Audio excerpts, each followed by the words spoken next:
Hi, Cassie. It's lovely to see you today. I've got Cassie here from the National Residents Association. Now, a lot of people may not know what that is, but I can tell you now, if you don't, you need to know, because it's where you get power within your community to fight things, because we are all under attack, let's face it. And Cassie has taken the initiative of building up this organisation. Tell us a little bit more about it, Cassie.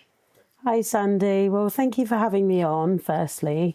It's a pleasure to be here. Okay, so I started the National Residents Association because I realised that a lot of problems in this country were being driven from the council level. So all the problems that we see, most of the time, the rollouts are happening locally, and that then feeds back to the council. So I wanted to set up a vehicle where for people that didn't want to be in the political sphere per se, but just wanted to be able to reach out and do some work in their local community to be able to push back. And that's where the National Residents Association happened. Right, that's amazing. So tell me how you've progressed from the very beginning to what's happening now, because there's a lot of really exciting things happening, and I just would like you to put it into your own words. Oh, thank you.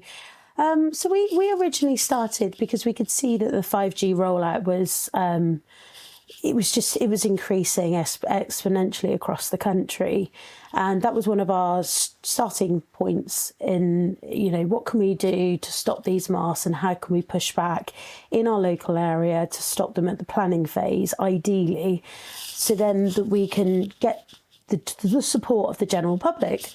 So we started with that particular topic, and I wrote scripts to help people be able to converse with the general public. We've designed leaflets and we've done campaigns, and we figured out strategies now where we can just go around essentially and just leaflet or let people know on Facebook or social media, so that we can create that presence and that awareness, so that therefore if the general public don't want these masks outside their properties, then they can push back and know how to do it, because most of the time the general public don't understand that they have a choice.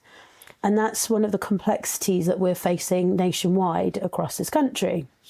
So if you then bring us on to where we are today, we're pushing back on things such as data centres, battery energy storage systems, solar farms, wind farms, widespread issues across the country. That's amazing. I mean, we are under this sort of attack where farmland is being taken over by these wind farms and solar farms, and I know that we've been battling it here, where I live in Somerset. So I know that you have national residents associations in Weston-super-Mare, for instance, and surrounding areas. But I want to set one up here, which I'll do with your help, I hope, because we've got a problem with the World Heritage status bid that's going on for Glastonbury. And quite honestly, the woman who was leading that has been really, really sort of got at by the council, particularly. And if we had a residents association, it would be more anonymous. So it's a body. It's not somebody you can target. I mean, she's actually had her livelihood threatened. So I really think that this is such an amazingly powerful thing to be getting sorted. And that there is power in the numbers, so individuals don't have to do it on their own. And I think that's the beauty of it as well, isn't it? Absolutely, because the thing is you can be targeted if you're on your own. And we've seen, how many people have written freedom of information to councils over the course of time and not really got a proper response? Now, it's about us making people take accountability for what is happening. So when you're a singular kind of person acting on your own, albeit I respect anybody that's been doing that, sometimes we just don't get the results that we're looking for. Now, when you look at going, well, hang on a minute, we're not happy about, say, even it just a myopic topic that the bins are being taken, the black bins being taken every 3 weeks now or something, It's just a ridiculous thing, but actually that really aggravates people, or potholes, or whatever the topic is. It doesn't actually necessarily matter. It's about building a relationship with your community to be able to show them, and then that onus gets taken away from you, which is the main thing, because you are then representing your community, which is vitally important during these times. Yeah, and these residents' associations can become really influential and powerful. It's a voice for the people rather than the councils, because they are not working in the favour of the people. So it's almost like forming a kind of parallel council, isn't it, where you're putting pressure on them all the time. I think that's a good idea, Yeah, and look, you can start small, and then it gets bigger. And the only way that you're going to make change is to reach people locally. And if you can multiply that nationally, all over the country, or even internationally, people doing the same sort of thing, it really does have that sort of strength to be able to push back, especially when people start to realise that, hold on a minute, because the council are rolling out this, and our council tax are increasing, but yet we can't afford this. It's lots of different things like that when people start to realise, they question it, and then you get support. Yeah, that's fantastic. Now, I know you've done a lot of work on the data centres and the battery storage facilities, which are actually quite dangerous, well, very dangerous. And a lot of people don't know about this. Can you just sort of expand? Because obviously they're creeping in, but people don't, forewarned is forearmed, as we know. And I think people have just cottoned on to the fact that the solar farms and the wind farms are kind of against the people. Tell me about the data centres and the battery storage. So I'll take it back a tad, if I may, with the wind turbines and the solar farms. All of these three things in particular, I see them as being linked. So I'm trying to make a movie to showcase how those three components are intertwined with each other. So let's just think about a wind turbine or a solar farm. When it has an overflow of electricity, it then goes back into something which we'd call a battery energy storage system. So that battery energy storage system then contains power for 4 up to 6 hours, which is not very long in the great scheme of things. Now, battery energy storage systems, to put it into context for people, they are about the same size as a shipping container. So you could be getting one battery energy storage system site that might have one singular one, right the way up to, I think they're looking at building a site in Scotland, and I think they're looking at expanding that to over 100. Now, the underpinning problem with battery energy storage systems is the fact that they have a thermal runaway, and that thermal runaway can ignite and be highly explosive. So people are unaware, because these not only are they putting that down the solar and the wind battery energy storage systems, they're now putting the battery energy storage systems along with most of these applications as well. That is including data centres. We've just seen two, I know of two, one in particular I definitely know that there's a battery energy storage system component in it, alike with the one that we've recently just discovered in Liverpool, a data centre. Yes. I mean, I've seen them in America, and some of them are massive, and they do have the somehow they seem to catch on fire a lot. So this is a big worry, isn't it? So it's a huge worry, and what we've gone and tried to do is we have tried to engage with a senior professional within the fire service to see if we can try and get some additional support for us for our campaigning, because it would be good to have the fire services on board as statutory consultees. Now, if you think about it, there was a fire back in Liverpool, and this is just one. Some reporting say there's been about 85 fires worldwide, some say 35, but we know there's been lithium-ion fires in this country this year albeit they might not be directly related to battery energy storage systems, there is still that virus there.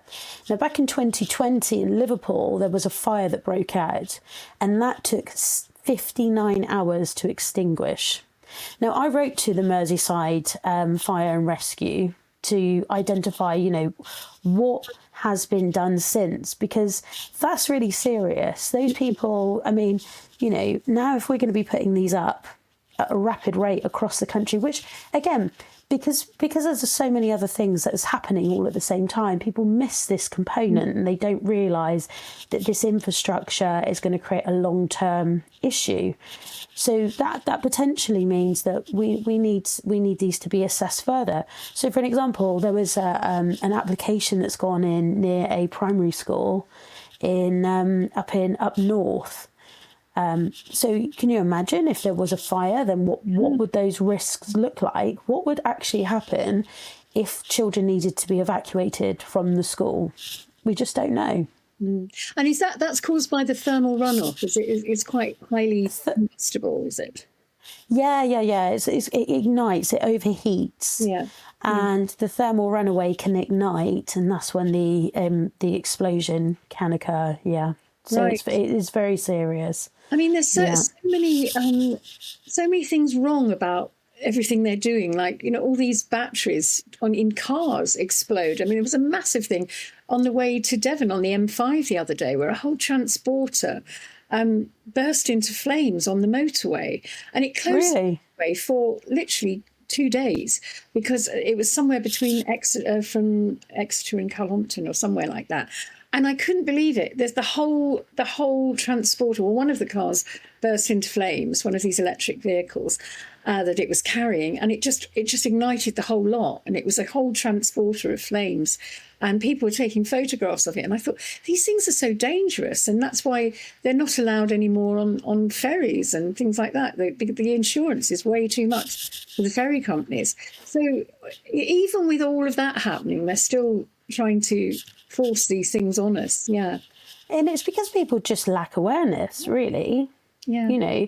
And I mean, with the REPD website, which is the Renewable Energy Planning Database, which I've been talking about this now in talks for over a year, I would say, showing people about this particular website, emphasising the fact that these are incoming issues, which naturally, if we started to look at our own council website, we would be able to identify what is happening locally. Yeah.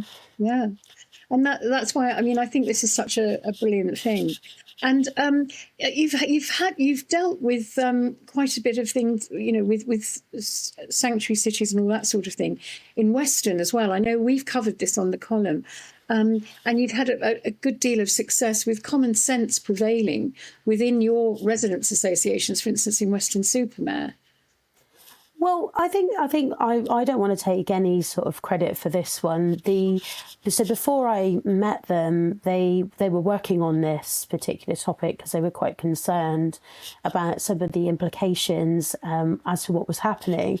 Now, when I met them, I said, well, if you did work as a residents' association, it would add, so now they've been campaigning as a residents' association. So the result of that was that they had, I think there was about 165 people that turned up to oppose that in Weston, which is huge. They managed to overturn it because it was in place, and they managed to turn over the council of sanctuary, which a lot of people were concerned about. And they have every right to, the people that live there have every right to put their views forward. And I think it was a way of giving them a voice. And I think that's great. Same in Sefton, when the whole council walked out, because there were a number of questions that the council wouldn't refuse to answer.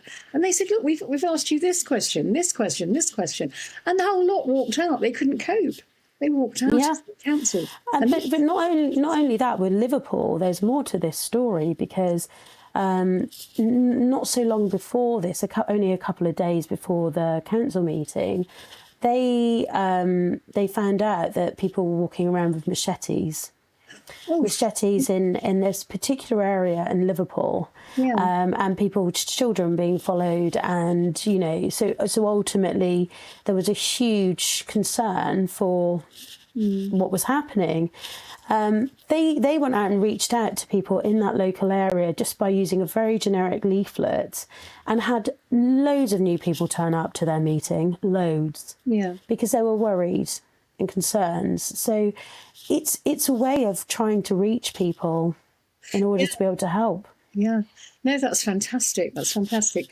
Now, I mean, how's it all going? Are you gaining more and more people, or how's nationwide? How many are there now on board with this and growing, or you're not sure? I'm not sure. I think we are growing slightly at the moment. I think it's more, but it's not as much as it was initially, and I think that's because we're so quite knee deep in various different campaigns right now, ranging from solar farms to battery to now data centres to whatever problem. And then we've got another lady up in Cardiff. She's got a huge tower scraper building going up in this Cardiff city centre, which is going to be a 50-storey skyscraper, which is going to dominate the whole skyline. So if you think about China, 15 minutes, you know. Well, exactly, and it's interesting, isn't it? Because down in Cornwall, they've got the lithium mines as well. There's concerns about that. What lithium is highly toxic, and what happens if you do get some sort of leakage, because they're using the thermal, the sea. There's thermal things going on under the sea there, and they're using the lithium because that's where it is. It's underneath these pockets off the coast of Cornwall, and they're going to be mining it, which they've started already. And it used to be the Cornish Mining Company, which used to deal with metals, and now they're dealing with lithium. And that lithium is going to be travelling through not only Cornwall but Devon and Somerset to get to the Gravity EV factory, which is being built at in Bridgewater, Hinkley Point. Yeah, it's not at Hinkley Point. It's down at Puriton, down by the beginning. Oh, that's right. Yeah, down at Puriton. So, and we've also got Hinkley Point going on. So, but I am quite concerned because they're still building this massive EV factory at Puriton, and what is the point when the car, everybody's not buying these electric cars? What are they thinking of? I don't understand it all myself. I find it a bit mind-boggling because they're clearly just going ahead and marching ahead with these plans that are going to devastate our country at the end of the day. Yeah. Yeah, and well, you think like what you just said there. You think about the digital ID as well. Yeah. They need data centres in order to be able to roll out the digital ID. So all of this infrastructure is the long-term problem. And that's why we really need to consider it, because it's somewhere, number one, where we can actually potentially do something about it. Number one. Yeah. And so in some ways, they also use a lot of water, don't they? They're using all the water resources up with these data. Yes. They need them for cooling. And that's right. There's, at the moment, I don't know if you've seen any of the reservoirs locally, but I was down at Chew Valley the other day, and the Chew Valley Lake is really low at the moment. And you're thinking, this water, are they just going? How are they going to service these data centres apart from limiting our water? And I think that's something we've got to think about. Yeah, well, I remember back in about 2021, they started trading water on the London Stock Exchange. So, water is becoming a tradable commodity, which is that for me was concerning back then, let alone now. Yeah. But but it's not just that component. You think about the electricity usage. I worked it out. It's approximately, there's probably maybe somebody who's more scientifically minded than myself, but approximately 1 megawatt of outage from a data centre would equate to 1,000 homes of electric. Yeah. So then I know of a site that's going to be producing 28,000 megawatts So you think about that, right? I mean, it makes net zero a total nonsense, doesn't it? Which it's always been anyway. But this Yeah. really rubs your nose in it, doesn't it? It's crazy. Yeah. Yeah. But again, Sandy, people don't realise about this. So I raise it with the people in different locations. I won't say where they are, but because we're working on these projects right now. But I raise it with them, and I said, this is why we've got 100 new data centres being rolled out nationally. 100. Well, Because obviously, because of the digital ID, I would say would be one component of it. Yeah. so obviously, you know, there's so much with this whole digital ID thing. I mean, it's, yes, they're having that final push to get us on, but all the infrastructure's there for them to. And they've got the biometrics in the supermarket. They've got the facial recognition. They've got all the apps. You know, your NHS app will link up with your app from your health. You know, all your health data links up with your shopping habits, with everything. Everything is linked up. What you view on, you know, Netflix, or your smart TV or whatever, if you do watch TV, everything is in one place, and they've got all your banking details, everything in one place. And I suppose this last push to get these data centers to store all this data is kind That's of right. what we need.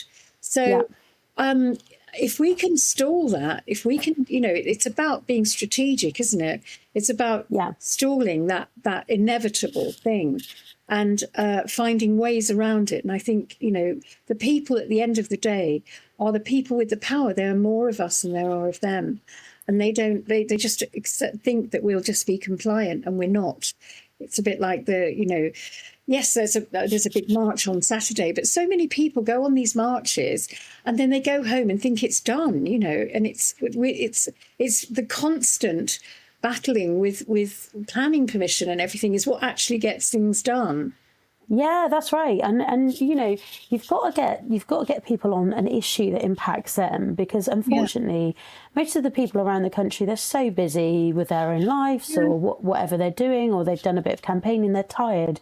People are very, very tired, especially people who are aware and awake of this. But unfortunately, that doesn't stop them achieving what they want to achieve. Now, you know, it's very simple to galvanise support on a topic like I mentioned with Liverpool, what they did there, what we've got with one of the guys up in up north, I won't say where it was, but with the battery energy storage system going, they had one application going near a gas pipe, and they've also got another one near the primary school. Now, of course, the parents don't like this. The press, local press, again, they've been reporting on this, you know, and these are very serious issues. But these are issues that if you reach people, which we've designed all that material to try and help people to make it as simple as possible, so that people can just go out into the general public and maybe do a leaflet drop or do whatever, something to raise awareness about these whatever issue it might be, in order to create a pushback of some description. That's amazing. That's amazing. And what is there anything at the moment, apart from what you've spoken about, that is anything that, you know, people that are listening might want to do? I mean, apart from join up with their local residents association, do you think there's anything that's on your mind that you think is coming in the future that you're concerned about? Or because you seem to have a spidey sense, from what I know of you, and I've known you quite a while, you've got a spidey sense of knowing what they're up to, and I think this is a real talent of yours.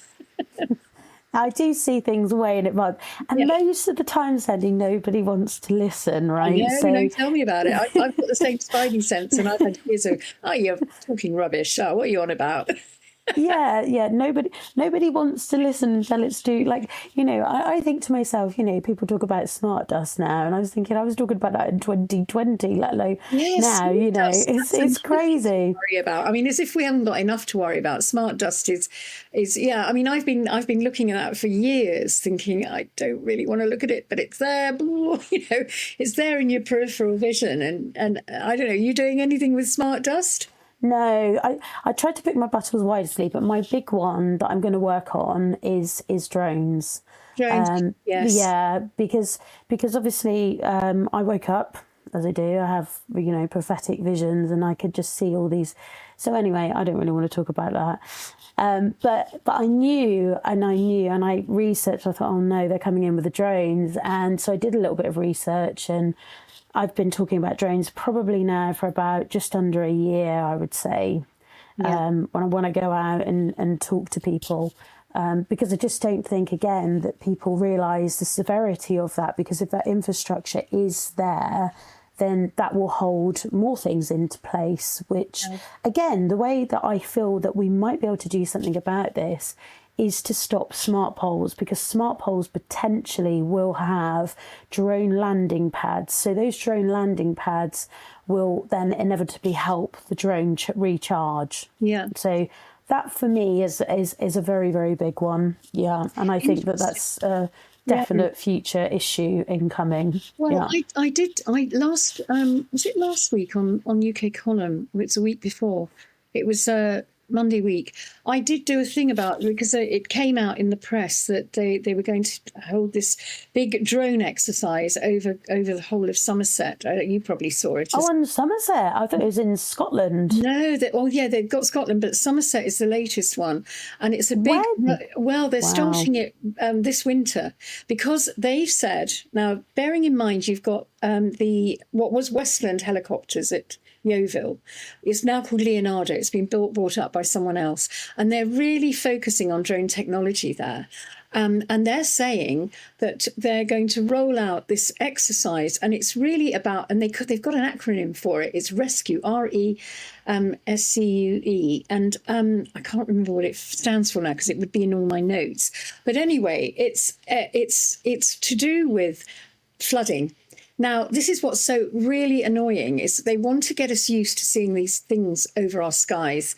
And they've got a whole load of really top quality drones made. The same kind of drones apparently that they used at the G7 down in Cornwall to assist the president coming in. And they're very big, and they've got big, four lots of propellers. Anyway, they've said that they need these drones because Somerset levels are going to flood, and they're going to need to rescue people. And it's almost like a rescue operation. And they've even got the acronym RESCUE. And I've thought, hang on, this is problem, reaction, solution, because they are making the Environment Agency have already said they're not going to dredge the Reens or look after the pumping stations or the culverts because they haven't got the money. Therefore, the levels will flood this winter, and then now they're saying, oh, it's sea level rise. Well, it's not, and it's almost the same thing that happened in 2014, where they did use drones. I mean, when the levels flooded in 2014, again, it was the neglect of the infrastructure of the levels for the flooding, and the same thing happened. But this time, I think they're going to use it to launch these drones and to get a lot of drones over Somerset, and the technology that they're forging ahead with loads of funding from Innovate, which is the government's UK funding arm for technology, and they've got big sums of money from Innovate and from Deloitte, PricewaterhouseCoopers, all the main droney people are all putting money into this exercise. I'll send you all the details, or maybe watch. I would appreciate that, because there's something like in particular that I'd like to do with the drone, but because there are so many topics, it's kind of everything gets a bit delayed. Moreover, than when I would like to, but I would love to see that information. Same, we're watching spinning plates all the time, trying to fighting fires. That's what we are. Absolutely. We are fighting fires. Yeah. That's the problem. So, and I want to tell you about the other one, Sandy, if I may. Is barricades.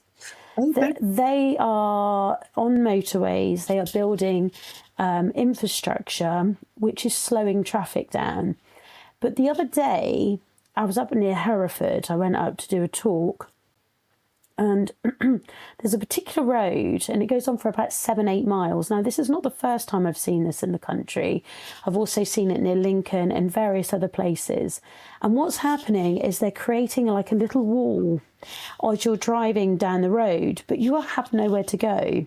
So let's just say if somebody was injured, had a car crash, any of these kind of things, where would people go? They wouldn't have anywhere to go, Sandy. Yeah. So it's kind of like you are being merged into single file traffic, Yeah. we'll say, Yeah. which is very concerning because that's happening nationwide as well. So again, that's another infrastructure problem that might seem minuscule to many, but when you are travelling around, and I do a lot of travelling around, I see lots of different things.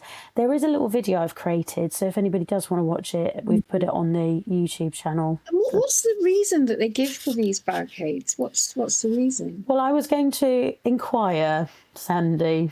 Yeah, so I was thinking about inquiring. I've written something and I'm going to send it. Okay, interesting. Because they did it with smart motorways, didn't they? Where there was no hard shoulder, and people actually died because they their car would break down, and then there was no hard shoulder, so they'd be there with their flashes on, and then something would drive into them. I mean, it was an absolute disaster, and yet, awful. You think about, we've got a notice of liability for smart cities. So, because do you remember when they first started barricading off the roads during COVID?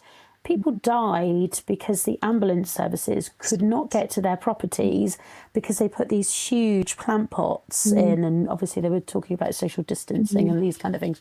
But again, it's now this wall. It's like they're doing it on motorways. They're doing it on normal roads. It's like kind of gridlocking people, which is for me concrete things in the middle of the road. Yes. I've seen those on smart motorways when I go down to Kent. Yeah. Yeah, they're cropping up everywhere. But you think about the cost element of that. I mean, the UK they've just done a merger deal with the US for £31 billion, an AI trade deal. And, where are all these pools of money coming from? Exactly. And it's certainly, everyone is poor now. I mean, we've got this cost of living crisis in the UK and in the US, all over the world. People are getting poorer, and the corporations are getting richer. And all this money, there's millions, trillions sloshing around, and none of it gets to the people. None of it. Yeah. So it's just that corporatocracy is growing bigger and bigger, and they've hedged all their bets on AI, and if we can prevent them from doing all the data mining and storing our data and using it as a currency or a credit, even it's not even a currency, it's using that credit against you. I mean, we need to really join forces and try and stop it, because otherwise there's no future for any of our children or grandchildren or any generations to come. And I think that's what you're like. You're like a Boudica. You're out there sort of fighting the good fight for the people. And I think, it's got to be commended. You're brilliant. So, I mean, what else was I going to talk about? Yeah, you wanted to talk about the drones, because PricewaterhouseCoopers and Deloitte have got that whole document, haven't they? That big document, which I actually did give to my town council the night I did that thing that went viral when I spoke at my town council. And they didn't believe, they thought I was mad, because in that document it says that the UK will have 900,000 drones flying over it from 2030 onwards. Yeah. And that is really horribly scary, because they are not there delivering parcels. They are there surveilling us and policing us. And it's a complete totalitarian thing. Tell us a little bit about that document. Well, it's to be utilised. They probably sell it to the general public. as for logistics, you're gonna be able to get your Amazon delivery within an hour. Yeah. Instead of having to wait that 24 hours or, you know, possibly longer. It's going to be, you know, you'll be able to get that within an hour. But that then feeds out into the police. They've said that it will be utilised for medical and surveillance, police and crime surveillance. Law enforcement. So that has been mentioned. Now, I'm not saying necessarily in some cases that drones, if there was a serious crime that happened and a drone was going to help, then that's different, isn't it? But I think the excess of 900,000 drones is very concerning, because obviously that means your privacy will be gone. Yeah. If all of these drones are flying in the sky, I mean, how are you going to be able to realistically deal with that problem? But also there's the aviation issue. I know they've made deals with the Civil Aviation Authority in order to have a space for these drones, but anything could go wrong. I mean, that could be a danger as well. Well, funnily enough, so the Civil Aviation Authority are already building in drone flight paths even now, as of today. They are building, that's something again that they are doing in real time right now, but obviously that's not being publicised. Now, funnily enough, there was a drone that fell down. I think it was I can't remember what type of drone, but it was quite a big drone, and it fell down on the motorway not only a couple of weeks ago, and it caught on fire. Ooh, on a motorway? Yes, in the UK. Good heavens, I didn't hear about that one. Maybe they kept... Yeah. I don't know. I know it was reported on. Yeah. But it wasn't widely reported on, because obviously, you know, more people would know about it. But I just know that drones will be a huge issue, and we will not be able to move anywhere. Privacy will be gone, and that is the next incoming. Well, it's interesting. Next week, I'm speaking to Aman Jabi. Do you know Aman? He's in the United States, and he worked in Silicon Valley for a long time. And he's always said that he developed a lot of this technology and then realised what he was doing, and then came out of it, and now talks about it. And he's played quite a big part in the Agenda film, Mark Sharman's film, The Agenda. And he's talking about, he reckons that the LED lampposts are more dangerous than 5G towers. He said they can be upgraded and all sorts of things. And he also said they could be used as charging stations for drones. Do you think that's possible? I think that could be possible. Yeah, I do think that could be possible. And, you know, obviously that interlinks with the sensors. Now, the one thing that I learned from Asif kindly, well, it wasn't great. I was working on some smart city technology things. I can't remember, it was a while ago now, but anyway, it came to realise that there are incapacitator streetlights. Now, incapacitator streetlights were used by there was a little documentary on History TV, if anybody wants to have a look at it, whereby the police in America, they would use incapacitator laser lights in sort of flash to destabilize any criminals. So if they wanted to kind of shock them. It's like a strobe, isn't it? That's right. Yeah, that's right. Makes you feel ill. Yeah. Yes, it makes you feel ill. Yeah, that's right. So in some streets in the UK, we now have incapacitator street lights. That is really scary.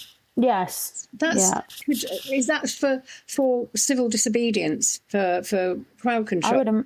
I would imagine. So I wrote a Freedom of Information quite some time ago now, which people can go and find it on their channel. So if they are concerned about that and they do want to ask their council if they do have incapacitator street lights, please feel free to use it, because it's on the Telegram channel. But I think that would possibly be more in cities. I doubt if they'd use it in rural areas. I would imagine it's more for bigger cities where they're expecting perhaps civil unrest. Yes. Yeah. But if people don't know about these things, how are they going to be able to protect themselves from a situation like that. So yes, I've seen them in cities. I believe that I've seen them in cities, but obviously I've not. What do they look like? Are they something? Are they sort of another one of those boxes on the top of a street light, or what are they? Well, I think they're a lot bigger. And they're a lot. They keep them up really high. I think that these ones are so they're not your normal average LED street light that's outside and on all of our roads nowadays. I think they're a lot higher. Right. But there is a picture, and Azif did a talk on it on my channel. It's very fascinating, and it's very. I think it's very important. Yeah. Yeah. So, is it? I mean, I suppose the good news is that you've got people now joining together against all this stuff, because it's very difficult at the moment because we've got so much being thrown at us, and it's coming from every direction. I mean, literally, we're all overwhelmed.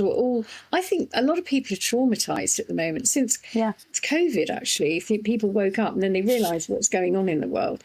And then all of the other stuff has come at us. And I think people are overwhelmed. And do you think that this is a movement that could really, or anything else you can think of that's really coming forward to, do you feel there's better days are coming? Do you feel that we've got any, chance of beating this, because it is such a massive machine, isn't it? The whole AI and the digital, the CBDCs, the central banking digital system, everything is what seems so enormously big. Do you feel that there's hope? I don't like the word hope, but there's some sort of pushback that's going to really work? Well, I think that number one, with a lot of people, I think they have been, not everybody, obviously, there's been people that have been really active, but some people just are overwhelmed with this situation, which is natural, and it's completely understandable. Yeah, because it's an unprecedented. This is multifaceted warfare that we're experiencing right now, and people have been to post-traumatic stress. They've suffered with post-traumatic stress after wars, and we haven't even had that here. But that trauma can then live in somebody's body, right? So it's kind of. But I've found in my time that since I've empowered myself and others have empowered themselves, they become more engaged and sort of like go, well, hang on a minute. And then they say, well, what do we do? And I said, well, look at the problem in your area, things that you can tackle that you can make a difference on. So when people actually start to see results from things like that, that really ignites them to be able to go, you know what, they feel empowered and they go, oh God, that worked. And it's a really satisfying feeling because they want us to feel disempowered. They want to then bring about the chaos so that we're all at the mercy of the World Economic Forum. Obviously, we need to be that calm within the storm, but we cannot be that calm within the storm if we don't know people around us, Sandy. Yeah. Now, we know that they're probably their overarching agenda is to crash the banks, create that chaos. Look, we've got no food supply. What a calamity that would be. But that would create chaos, you see. So look, we've got a farmers letter. People could utilise that and reach out to their local farmers to show them what, and we've heard back from farmers from around the country.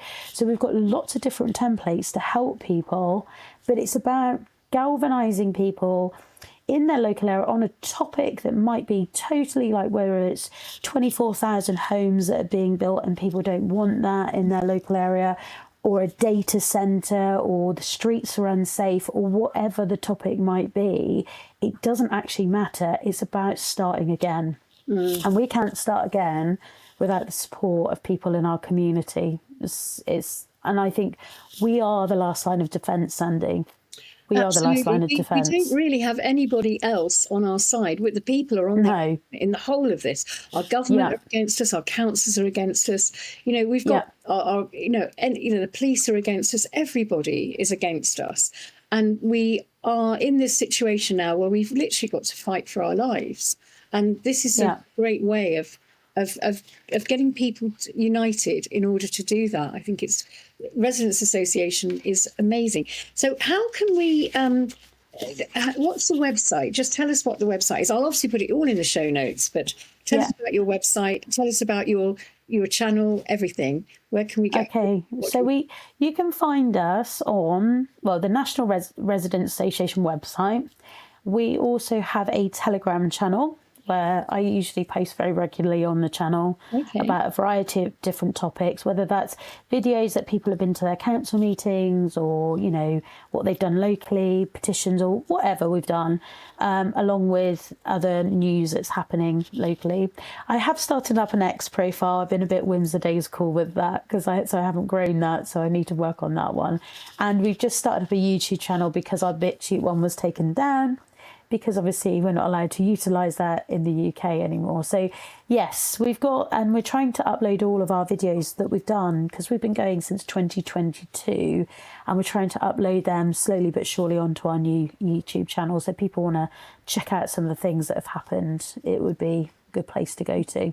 That's great. And you've also made a little film that you asked me to be part of that was, what happens? Oh, well, I'm sure that's coming. I know it's in the edit phase, but that's all about sort of the lie of the renewable energy and all that sort of thing, isn't it? Yeah. So the modus operandi for that film is that if people go out and campaign and they've got a solar farm coming near their property or battery unit storage, whatever it might be, renewable energy related, that film is then designed to be able to use that and say to the general public, well, you know, you can go and watch this film to learn more. Because the only time people are interested is when it impacts their lives. So ultimately, if you've got a 10,000 acre solar farm that's right up, you know, going next to your property, you might be now interested in watching this mini film to educate yourself that you can empower yourself at the same time. Yeah. No, that's really brilliant. So we've got all those. At the end of this, if you can send me, you know, the links to the Telegram and the and certainly your YouTube channel and the website, and I'll put it all up in the show notes. And you can. We'll get the, you know, everyone sort of getting on board with National Residents Association. I think it's a fantastic tool, and certainly I'm going to set one up here. We don't have one at the moment, but in order to battle things, it could be, I mean, we've already managed to battle off I think it was an 80-acre solar farm. We've managed to do that recently. And I couldn't believe it. One of the councillors, actually, his company were supplying the solar panels. I couldn't believe it. So that's...